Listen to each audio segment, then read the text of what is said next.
foremost, mate, massive congratulations. How does it feel? Thank you. Yeah, obviously it's a nice feeling being here. Just trying to take it all in, really. It's been a little bit of a slow start. I haven't really trained much. I had a recovery session yesterday and a little bit of light training today. But yeah, I'm excited to be here. It is extraordinary, your story. 6 years ago, you were playing non-league football for Western Supermare. 6 months ago only, you made your Premier League debut, and now here you are at England camp. I mean, what do you make of that rise? Have you had to pinch yourself a little bit at times? Yeah, I think so. Looking back, it has been a bit of a journey, but it has been a great journey, and I've had some tough times on the way, but also some good ones. I was actually speaking to the S&C coach here, Ben, and about 3.5 years ago, I was asking him, because he came into Brentford for a day, I was asking him, what's Harry Kane's routine like? How is it? And a few years later, I'm here training with him. So yeah, it is a bit of a shock, but enjoyable as well. You say you haven't had a chance to do much training. Have you done a little bit alongside Harry Kane, though? And have you had a chance to have a chat with him? What's he said to you so far, the captain? Yeah, I spoke to him a couple of times, actually. He's a really nice guy. Just asking him, how he trains, what he does, how he looks after himself, just get some inside knowledge on, how he works. I think he's got, everything really. So definitely someone I can, learn off and kind of see how he works on a day-to-day basis. No pressure, Ollie, but it sounds like two of your former clubs, Brentford and Exeter, get a pretty big cash boost if you make your England debut. Is that right? Have they been in touch with you?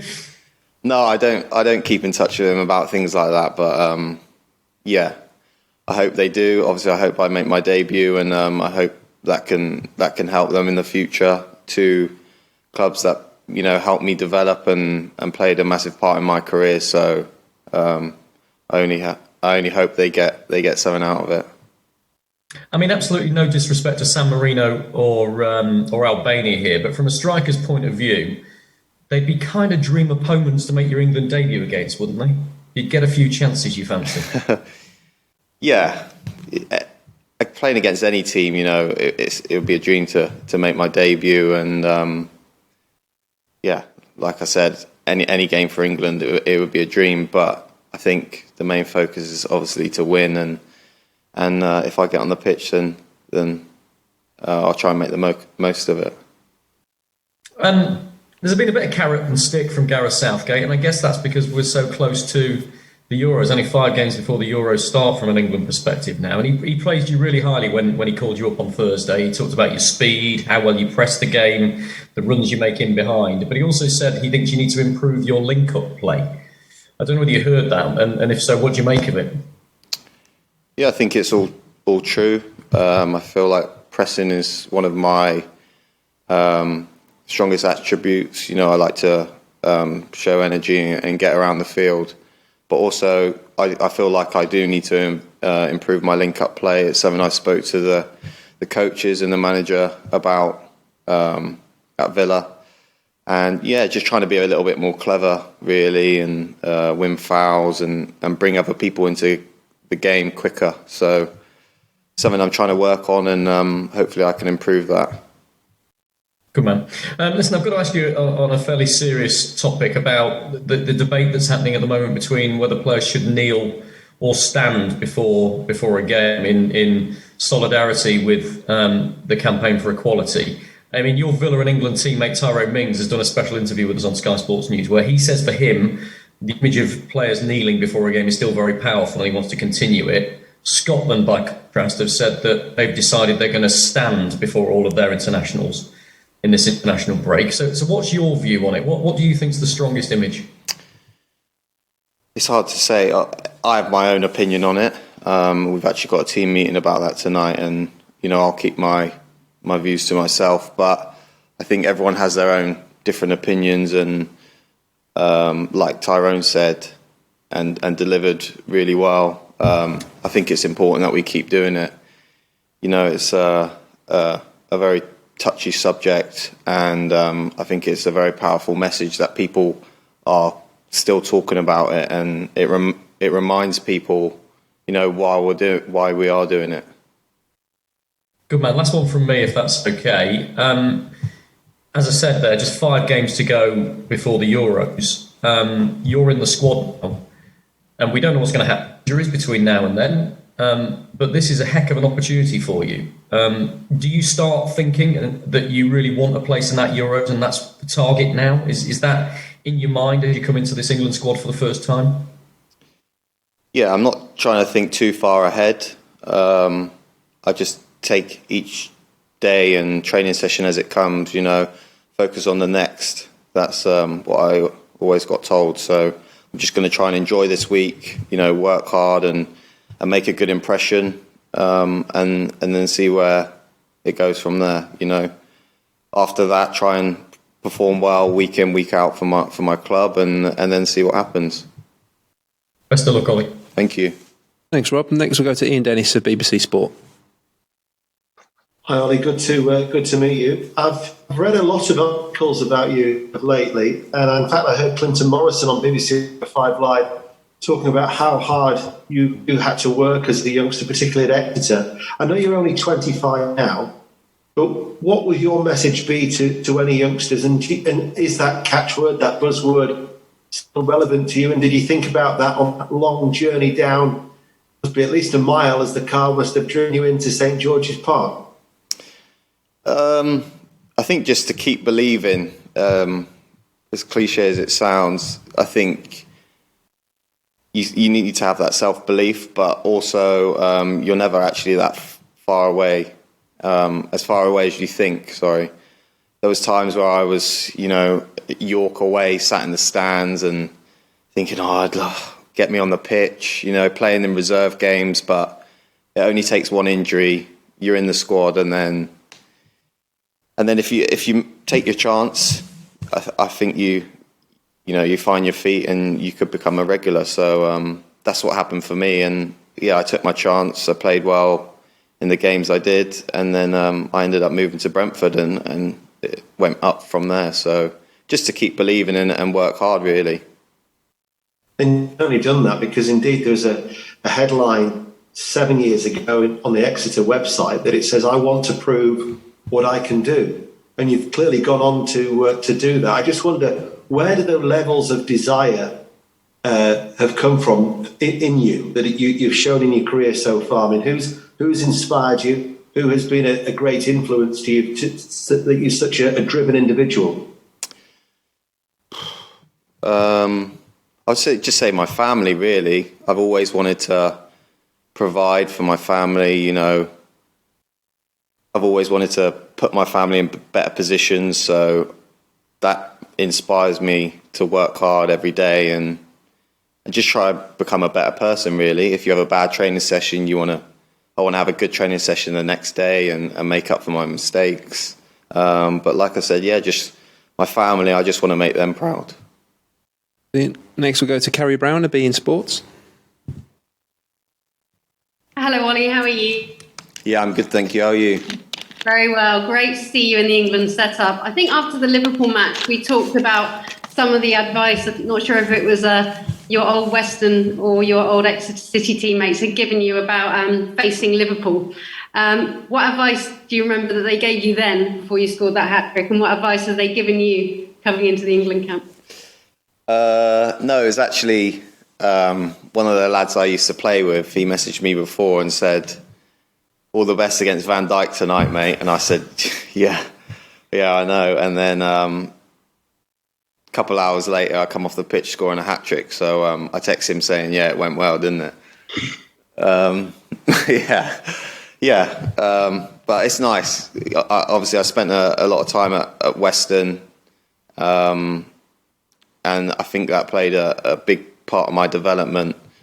Playing men's football for the first time, going out on loan, realising how much 3 points meant to people, and they had mortgages to pay and kids to feed. I think I definitely had a switch in my mentality. So I think Western was a massive key in my development. Can you elaborate on the conversation you had about Harry Kane's development under the strength coach? What were you told that he does that got you to this stage, and what influence have Jack and Tyrone had on you since you've been at the club? I just asked how he worked on a day-to-day basis. So, how does he prepare for a training session, and just small details like that, because, if you're getting advice like that, you can try and take it into your game. So I think I just try and take small percentages from everywhere and put them together, and hopefully they add up eventually.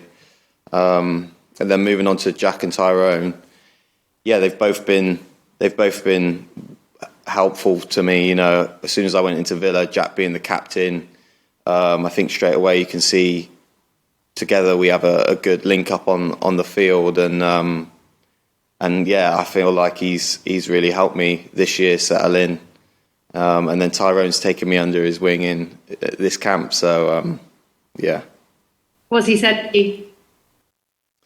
No, Ty's just saying to enjoy it. Here for a reason. You've earned it, and just to take it all in and enjoy the players you're playing with. You look around and you're playing with players at the top level, and the biggest clubs in the world. So just to take it in and enjoy it. Harry, next we go to Faker Rivers from TalkSport. Hi Ollie, nice to meet you. Lots of people, particularly around TalkSport, delighted that you were called up. Gabby Agbonlahor in particular has been a big fan of yours late. I just wondered, just following on from what Carrie said there, Jack Grealish and Tyrone Mings, did you talk to both of them before you were called up to the England squad to hear about their experiences playing within this team and in the camp, so you kind of knew what to expect if you were called up? Yeah, to be honest, I didn't really expect to get called up. We all got a text. I think there was 7 of us that got a text a few weeks before, and I had a bit of a stinker at Newcastle away, so I didn't really expect to get called up.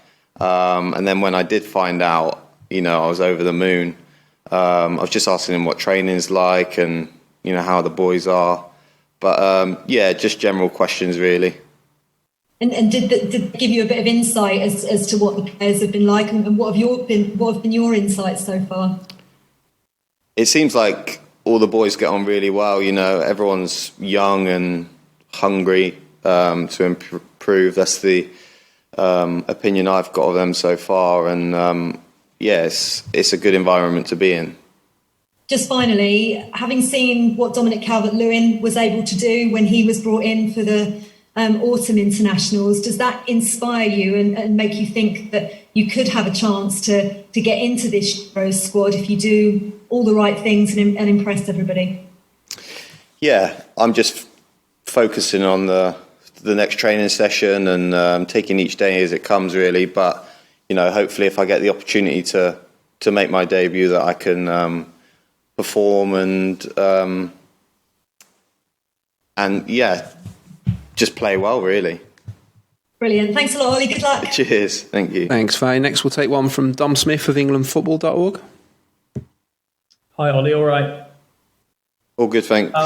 Good. Glad to hear it. It might be a bit of a cruel question, this, but England's first opponents this week are San Marino, who are obviously the worst team in the world. I mean, what's it like preparing for a fixture like that, where it's likely that the opponents will probably make a few mistakes and concede quite a few goals? I mean, what's it like this week preparing for a fixture like that? I think it's difficult. Everyone expects us to win the game. So you just have to prepare like it's any other game. You don't prepare more or less because they may not be as good as some other teams, but you have to prepare the same and have the same mentality going into it. And with Tammy Abraham and Wilson and Danny Ings not in the squad this time, do you fancy your chances of making your England debut over the next 8 days? Obviously, that would be the dream to make my debut, but if it happens, then it happens. I'll be delighted, and if it doesn't, then I'll just keep working hard and hopefully it won't be long until I do. Thanks, Tom. Next we'll go to Josh Thomas of the Western Mercury. Hi, Ollie. Thanks for answering my question. First off, congratulations once again on your call-up. I'm really, really proud of you for that. Thank you. Chris, going back to about your development, is that right? Sorry. Yeah, going back to your development, what are memories from playing in non-league, and what advice would you give to non-league players who are in your position? That I think the standard between non-league and league football is no different. You know, there's players that I played with in non-league that are good enough to play in the league easily. And you never know who's watching. I didn't actually realise that my manager now, Dean Smith, was at Warsaw and he was watching me when I was on loan to Western-super-Mare. Then a couple of years later, after getting experience in the league and performing consistently, that he signed me for Brentford. So you never know what's around the corner, and just keep going. Thanks, Josh. Next we'll go to Matt Reed of World Soccer and Match Magazine. Hi, Ollie. You obviously made a few big moves in your career. The last one was an enormous one where people really started paying big attention after a big season at Brentford. How much have you changed through the steps? Can you just define your game, the alterations as you stepped up from the lower leagues up to the Championship, the Premier League, and how much do you expect this to alter you as a person and as a footballer, the experience of being an England player? In regards to my game and my mentality, I think it's definitely changed a lot. Physically, I'm better off, and mentally, I feel like I'm in a stronger position. I'm not too harsh on myself compared to what I was. I still want the best for myself, but before I wouldn't speak to anyone after games if I've had a bad game. But now I can brush it off pretty quickly. So I definitely say my mindset is the biggest difference. Thanks, Matt. I understand we had some technical issues in answering Josh's question, so apologies for Ollie. Josh, would you mind just repeating a version of your question for Ollie to quickly re-answer? Of course, thank you for that. Basically, just back about your key developments. What were your memories of non-league and, of course, playing for Western, and how did it help you? What advice would you give to the players who were in your position back in your loan spell? Just that I would say the difference between non-league and the league, there isn't much difference. The standard is pretty similar. There's a lot of ex-pros that have dropped down the league, and maybe they're not as physically as sharp, but technically they're still gifted and they've got it. So you're playing against a lot of good players, and I feel like you never know what's around the corner. My manager at the moment, Dean Smith, was at Warsaw, and he watched me when I was on loan at Western-super-Mare, and then a couple of years later, he signed me for Brentford. So I definitely think you're never too far away, and just keep working hard. Thanks, Josh. Appreciate that. And we'll finish the live section of this media conference with a return question for Carrie from Bean. Sorry, Carrie, you're on mute. Sorry, they put the vacuum upstairs, so I was trying to avoid that for you. Ollie, I know what an influence Dean Smith had on you. Can you explain how influential a manager he is to you, to Jack, to Tyrone Mings? I know that he listened a lot to Tyrone when Sheffield United and Aston Villa decided to take them for a first time, which was very much a decision just between those two clubs and followed by the next club. Is there quite an open conversation, and into how important that's been to your development and to this conversation on racism, which is so important? Yeah, I think the gaffer I can't speak highly enough of him, really. He gave me the opportunity to play at Brentford for a start. And then when he moved to Villa, you could see players like Jack are playing their best football. I think he brings the best out of you. He shows that faith in you, and he's almost like a friend at times because you can speak to him and you don't feel pressure when talking to him, and it's not awkward. So I feel like he's massive for the way we've been playing, and a lot of credit to him. Thank you, Kerry. Okay, everybody, that concludes the live section of this media conference. We'll now move on.